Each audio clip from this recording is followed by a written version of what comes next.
So what I'm going to go through tonight is the overall sort of path to making life multiplanetary.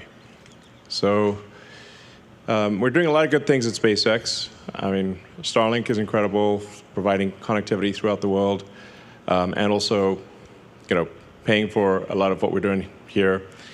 And Falcon 9 is the primary launch vehicle for Earth, just doing more non-SpaceX launches than anything else. And but Starship is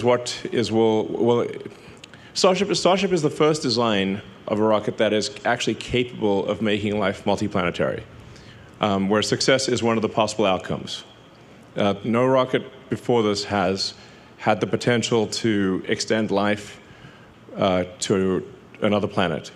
And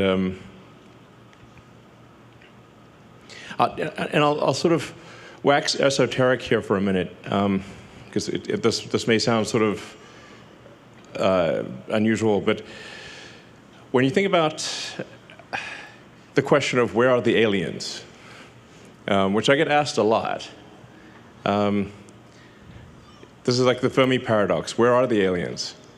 And I've not seen any evidence that there are aliens on Earth. A lot of people think there are aliens on Earth, and I'm like, great, I'd like to meet one. For a while there, when I was getting my green card and everything, it said alien registration card. I'm like, okay. But this question of where are the aliens is, I think, a very profound one, because I'm aware of no evidence of aliens whatsoever, which means that I think we're probably alone.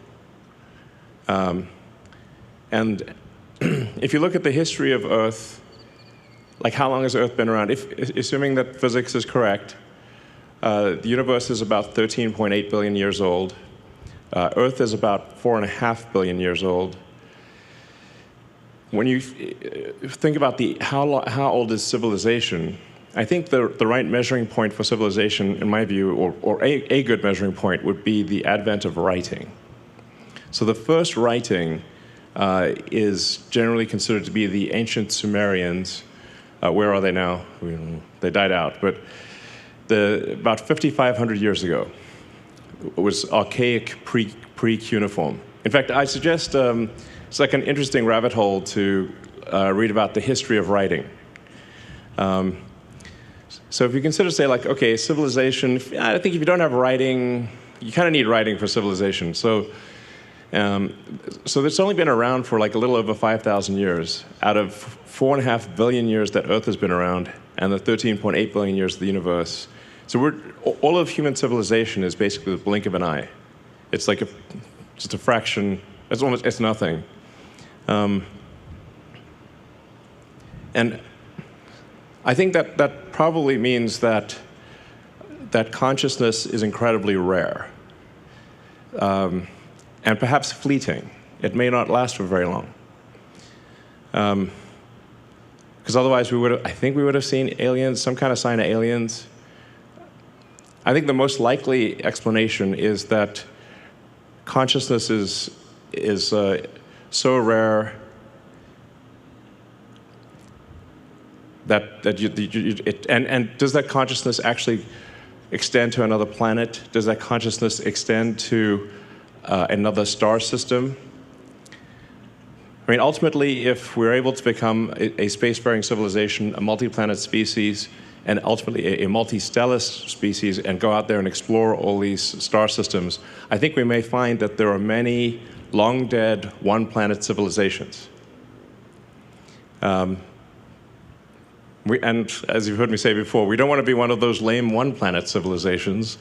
I mean, we want to be a multi-planet civilization, ultimately be a multi-stellar civilization, be out there among the stars. Like, make science fiction not fiction forever. Kind of make Star Trek real. So that's why I think that there's a high urgency to making life multiplanetary. because this is the first time in Earth's 4.5 billion year history that it's been possible to extend life or consciousness beyond Earth. And we've got to do that while civilization is still strong. So that's the overarching goal of the company, is extend life sustainably to another planet. Mars is the only option, really. And to do so, ideally before World War III or some kind of bad thing. The key thing is that we need enough people and enough tonnage on Mars such that Mars can survive and continue consciousness even if something were to happen to Earth. Now, I still think, well, obviously, I'm not talking about abandoning Earth or anything like that, and we want Earth to be as good as possible for as long as possible, but there are certain things that may be outside of our control. So we want to just get Mars to be a self-sustaining civilization as quickly as possible. And I think this can be done in around 20 years. So, and this giant Starship factory that we're building is obviously key to that. And the launch sites that we're building here and at the Cape and elsewhere in the future will be key to that. So let's just go through that. This is the final go, no go poll for Flight 3 of Starship. Invite 2. Go. Stage 1. Go. Stage 2. Go. Flight directors, go for launch.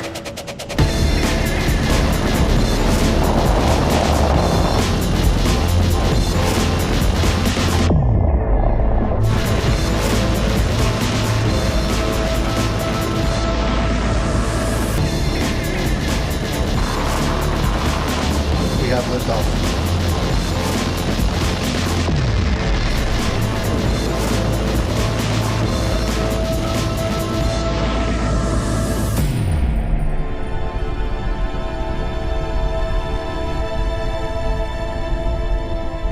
Vehicles pitching downrange.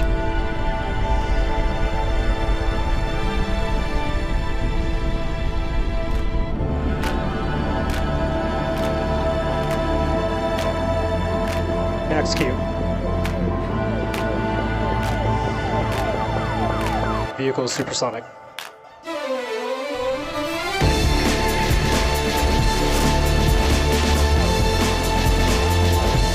Stage separation.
And congratulations, guys, you did that. That's insane. I mean, it looks like CGI. I mean, it's hard to believe that that is unfiltered video. That's just the actual what the camera saw. No filters, no nothing. That's actually what the camera saw, which is insane. So, you're doing incredible work that I think almost no one thought would actually happen. So it's wild that this strange spot, we're basically on a sand spit by the Rio Grande, near the beach. And that is actually the gateway to Mars. Has to be like, if this was a movie, you'd be like, no way. Come on. Too implausible, but it's real. And it's due to you guys. Congratulations.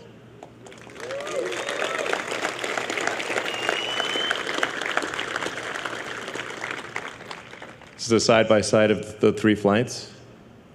You can see our thruster weight improved significantly.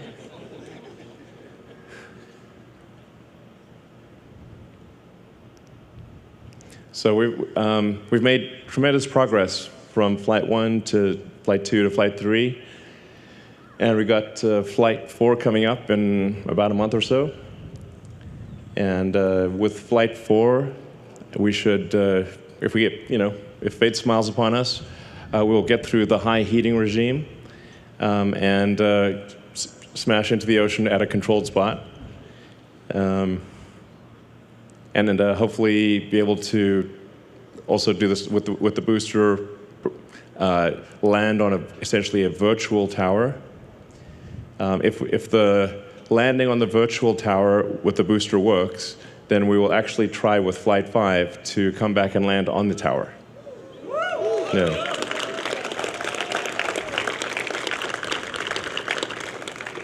That's very much a success-oriented schedule, but it is in the realm of possibility.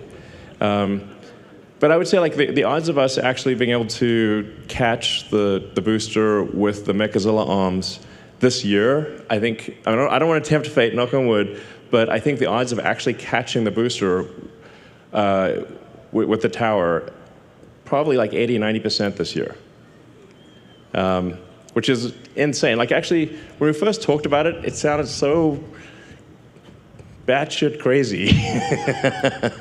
We're going to have a giant, it's like literally bigger than Mechazilla from this movie. That you'd catch like the biggest flying object ever made with mechanical arms out of the air.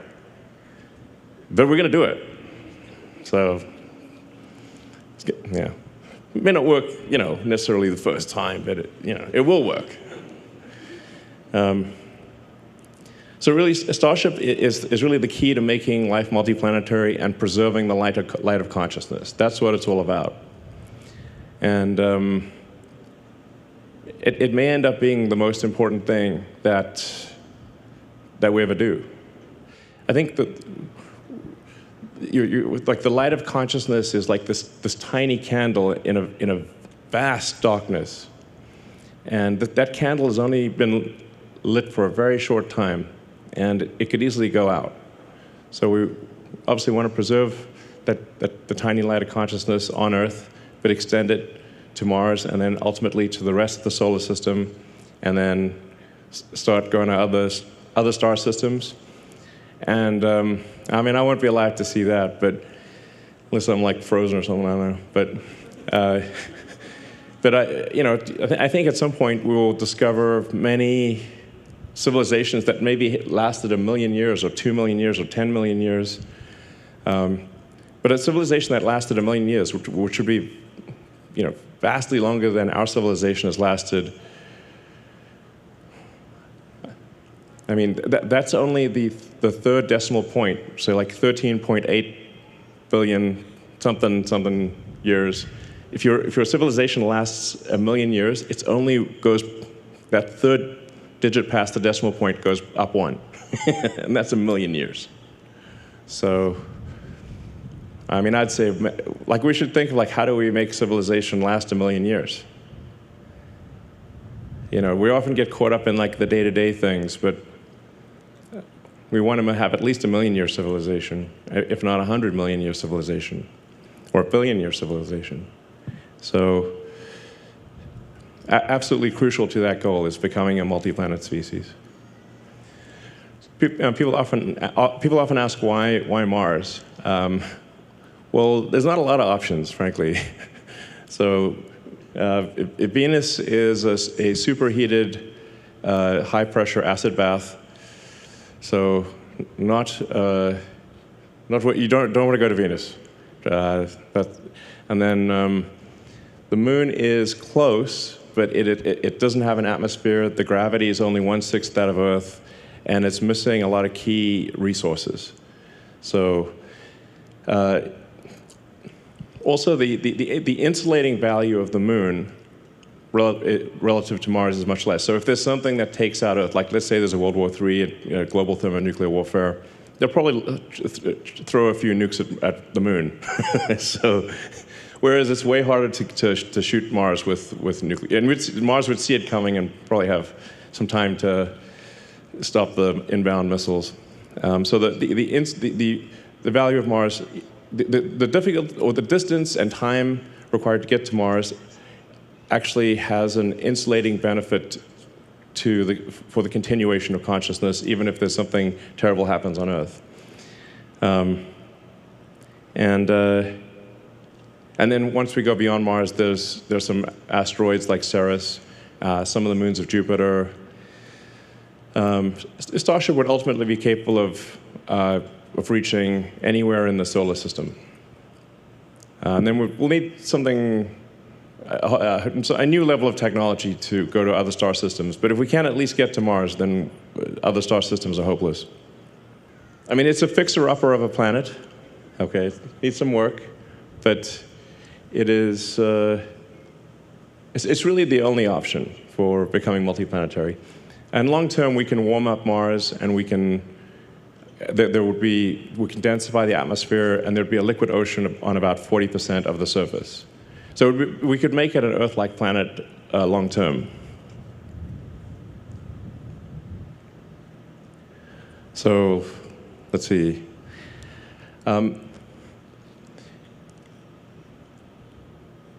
We've learned a tremendous amount from when we started the company, and at first we were unable to get even a small rocket to orbit, to now where we've done 327 successful launches, almost 300 landings. In fact, give it a few weeks and we'll have done 300 landings. 261 reflights. So, many times I was told that that reusability was impossible, and even if you did it, there would be no point because nobody would want to fly rockets that much. But now we routinely fly and land the booster, and we recover the fairing. So we've learned a tremendous amount from the Falcon program that is then feeding into the Starship program. And Falcon and Starlink are what obviously keep the company going. So I'd just like to give a hand to the Falcon team for the incredible work that they're doing.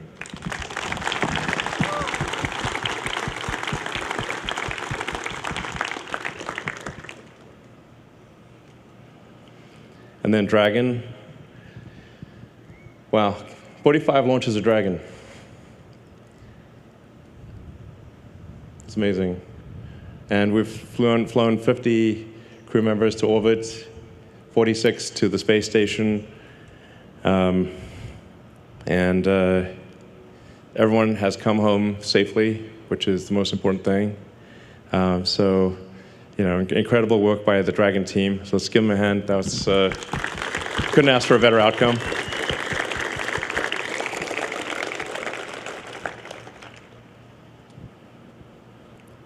And Starlink, actually, if you look at the sort of the plot of all the satellites going around Earth, it does look kind of scary, actually. But there's 6,000 satellites in operation, over 6,000, and 10,000 lasers, almost 3 million customers. So Starlink is doing a lot of good for people on Earth who either don't have internet access or it's very expensive, and so it's doing a lot of good, on Earth. Because when I say we want to be a multi-planet species, we obviously want Earth to be as good as possible, and Mars to be great. So Starlink is doing a tremendous amount of that, and we're learning a lot by having this big fleet. Starlink will also be very important for high bandwidth communication to and on Mars. So, from a tiny rocket to Falcon 9, which is a much bigger rocket, many iterations of Falcon 9, and then Falcon Heavy, and then Starship. And Starship will get bigger, obviously. This year, if if things go according to plan, SpaceX will do probably 90% of all Earth mass to orbit. And then China will do about 6%, and the rest of the world will do about 4%, which is pretty wild. And then once Starship is flying, we'll be doing over 99% of all Earth mass to orbit, which you kind of have to do in order to build a city on Mars. And I should say we'll also build a lunar base as well, so it might as well along the way. So you can see that actually Falcon 1 was really, half a ton to orbit. So I think we slight error on the slide there. So Falcon 1 was about half a ton to orbit. Falcon 9, depending on in expendable mode, would do probably 25 tons to orbit. Falcon Heavy, probably 70. Anyway, these are just obviously rapidly increasing numbers. And Starship in its final configuration or its final form will probably do well over 200 tons to orbit with full reusability. And be able to fly multiple times a day. So.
So I'm pretty confident we will achieve that this year.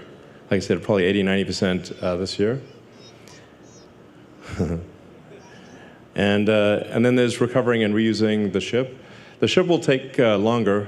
So the ship, I think we will want to have at least 2 consecutive successes of a given design that land at a specific point in the ocean or smash into a specific point of the ocean before we try to bring it back to the launch site, because we do not want to rain debris over Mexico or the U.S. So my guess is probably next year is when we will be able to reuse Starship. But I think it's highly likely that this year we will bring Starship to, or the ship side of it, to a controlled point in the ocean. And have it basically land on a virtual tower somewhere in the Pacific or the Indian Ocean. And we've already proven that we can do the final phase of landing, so coming from sort of a belly-first position to rotating the ship and landing vertically. We proved that right here. So we just need to be confident that we can get through the high heating portion of re-entry reliably, and then we will bring the ship back and it will land on the tower as well. And we're going to build more Mechazillas. So there's going to be 2 launch towers here, and then 2 launch towers at the Cape as well. So we'll have 4 launch towers for Starship, probably by sometime next year. So we're aiming to have the first Cape launch tower and launch system operational around the middle of next year. And that'll be important for launch azimuths that are sort of fly over land.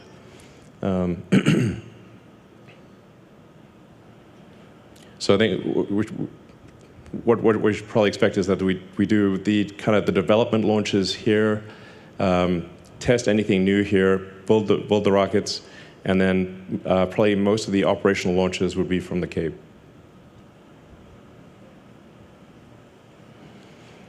So this year we're planning to build another roughly 6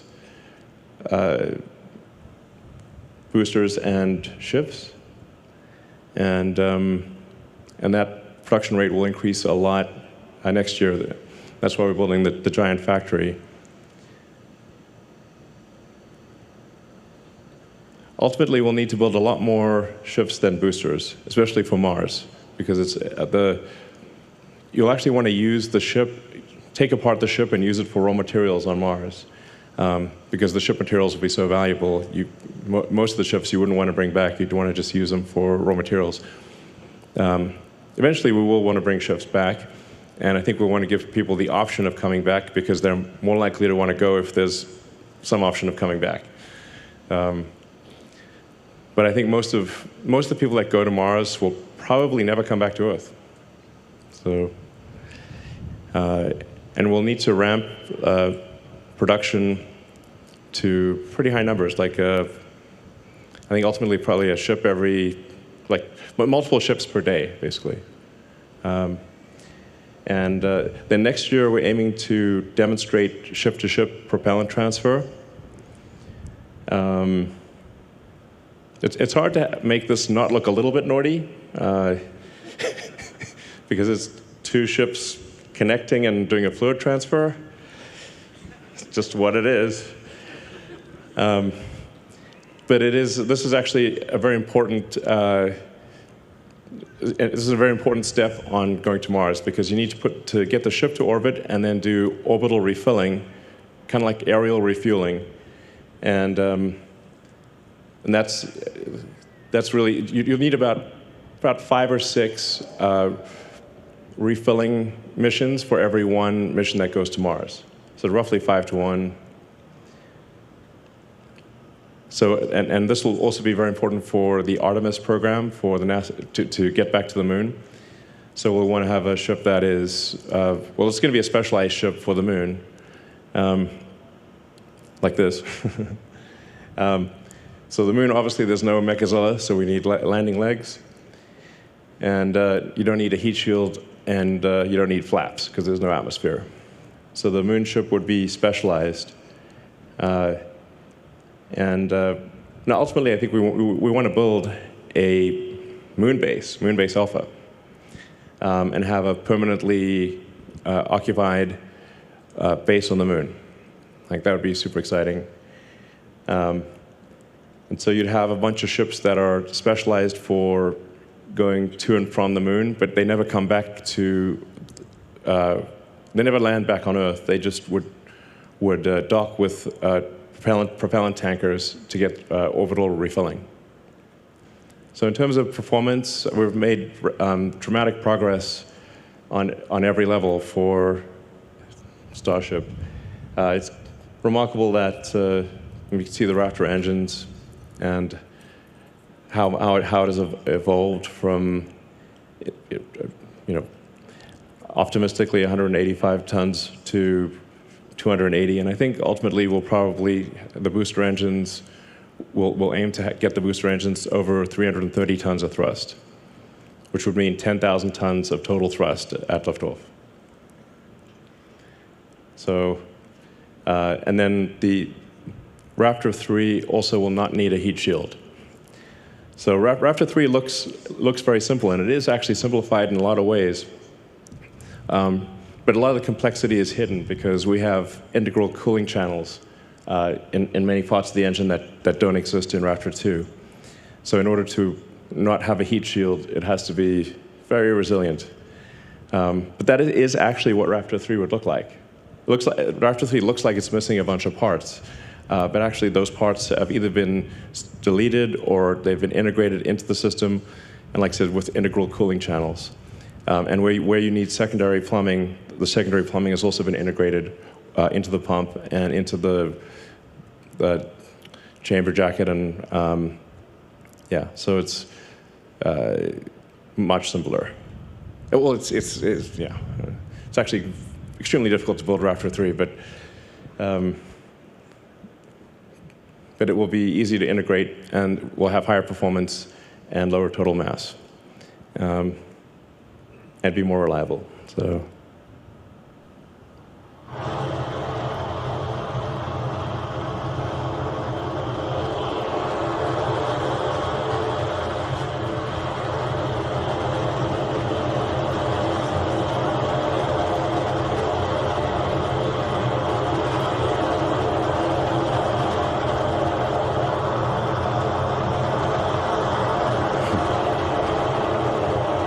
Well, that can go on for a while.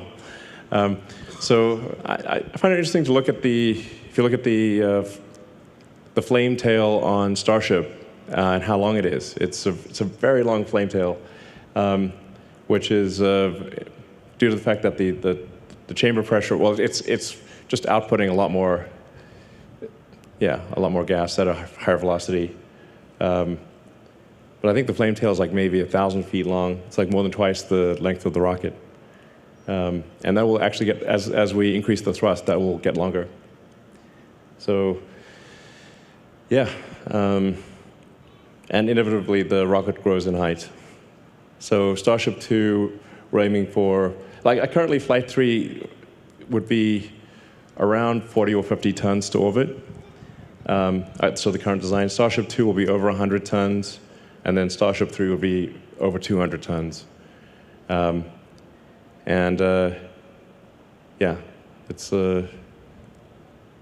going from around 7,000 tons thrust to over 8,000. But I think we'll end up ultimately with more than 10,000 tons of thrust, probably 7,000 or 8,000 tons of liftoff mass, and at least 10 meters taller. We'll see. Tends to grow.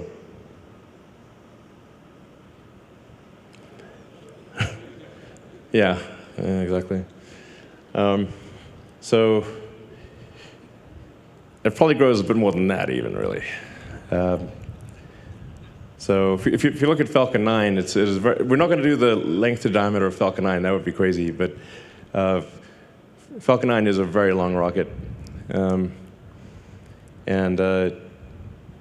so I suspect it'll probably get a bit longer than this. But at 200 tons per flight, fully reusable, that is pretty incredible. And this will be on the order of 500 feet tall. And then there's thousands of design improvements here. So. I think maybe one of the most profound things is Starship 3 will cost less per flight than Falcon 1. So that's the difference between if you've got a fully reusable rocket or an expendable rocket. The fully reusable rocket with low-cost propellant and autogenous pressurization actually costs less than a tiny expendable rocket. So, and it'll do, like I said, Falcon 1 is about half a ton to orbit. The Starship 3 will be 400 times more payload for less than the cost of a Falcon 1. Ultimately, I think we might be able to get the cost per flight to Earth orbit down around $2 million or $3 million. So these are sort of unthinkable numbers. Nobody ever thought that this was possible, but we're not breaking any physics to achieve this. So this is within the bound, without breaking physics, we can do this. So the Mars missions are 2 years apart, or 26 months. If you look closely at the Starlink router, you see the Hohmann transfer from Earth orbit to Mars orbit. And that's basically to say to people, the Starlink system that you're buying is helping get humanity to Mars. I think it's pretty cool. So roughly every 2 years, thousands of ships would depart from Earth to Mars. It would look like Battlestar Galactica, but in a good way, Hopefully without being chased by the Cylons. But but it would be an incredible thing to see these thousands of ships departing every 26 months for Mars. What this diagram is basically saying is that for getting to Mars, we would essentially create a kind of a propellant depot ship. The propellant depot would look more like a hot dog than like a sphere. It's really just a long ship with a lot of insulation. And we'd fill that ship up, and then shortly before, or as they're going to Mars, the ships would take off with, I don't know, a couple hundred tons of payload from Earth, reach orbit with almost no propellant, and then get refilled by the tanker, and then go to Mars and land, go all the way to Mars with over 200 tons of useful payload. Then on Mars, in the beginning, I think we would simply reuse the ship materials, so most of the ships wouldn't come back, but then over time, you'd want to bring the ships back so you could reuse them. And for that, we would need to create methane, CH4, and oxygen, O2 on Mars, which you can do with H2O and CO2. So the atmosphere is CO2, and there's plenty of water ice, H2O.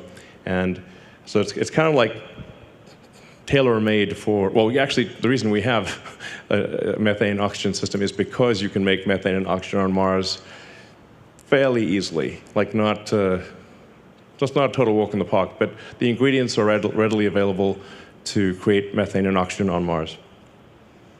So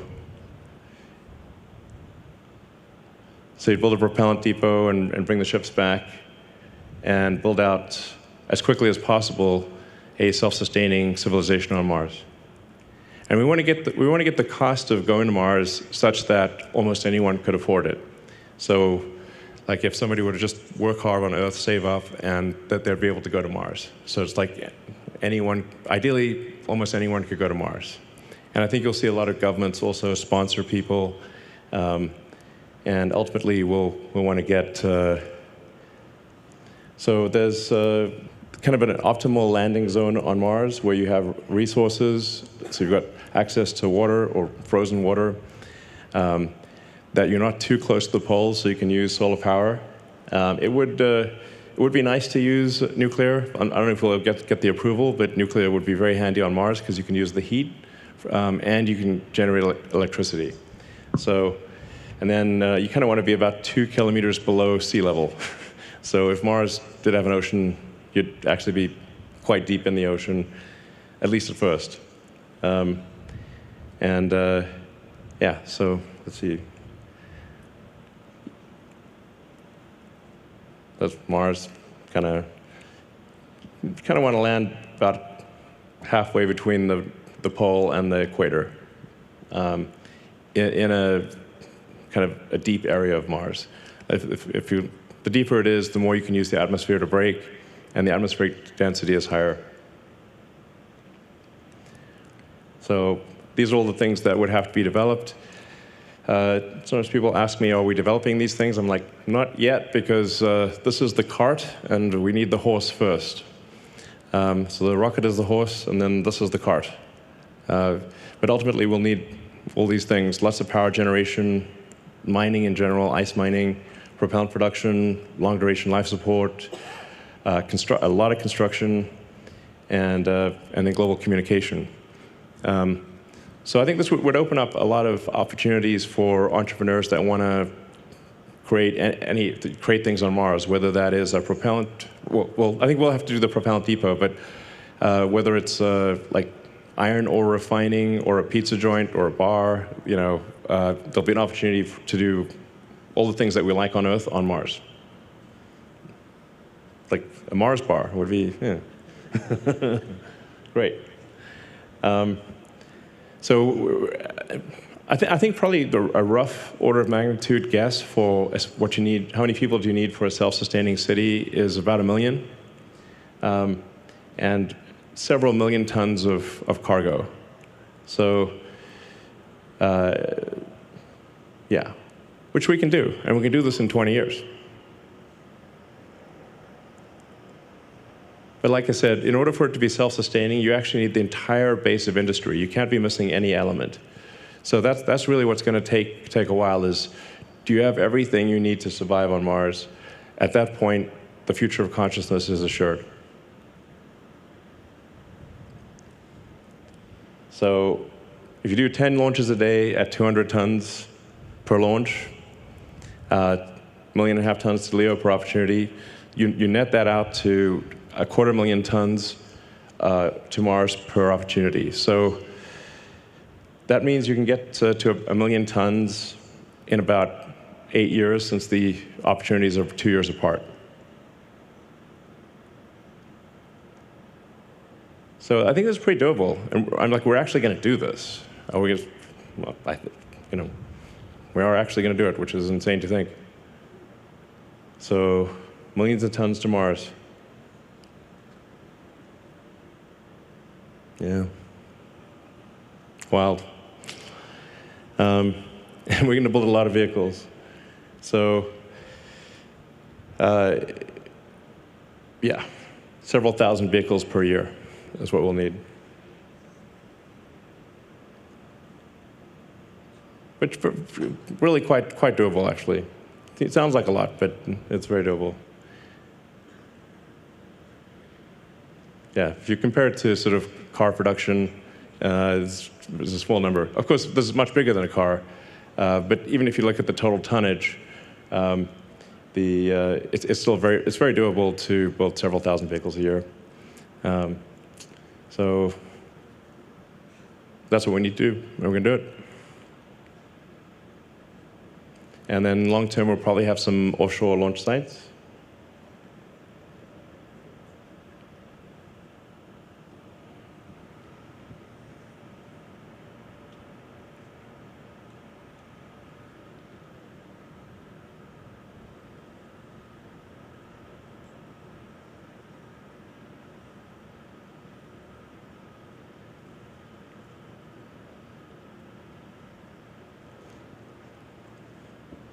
You can just imagine all of these starships waiting in orbit for the planets to align, and then this gigantic star fleet taking off from Mars.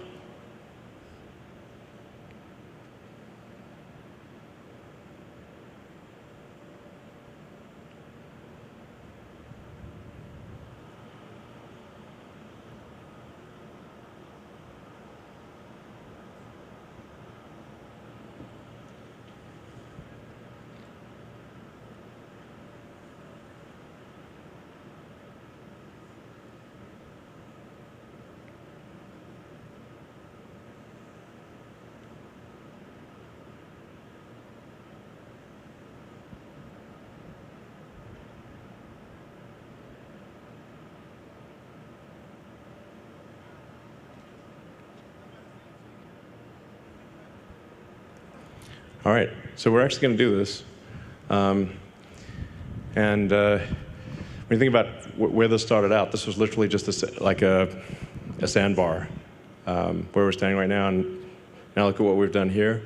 And we've gotten 3 flights off of Starship, and we've got a fourth one coming up. And we're building a gigantic factory that will be able to output a massive number of ships. So it's surreal, but it's real. So we're actually going to do this. We're going to take humanity to Mars. And I'm confident you can do it. So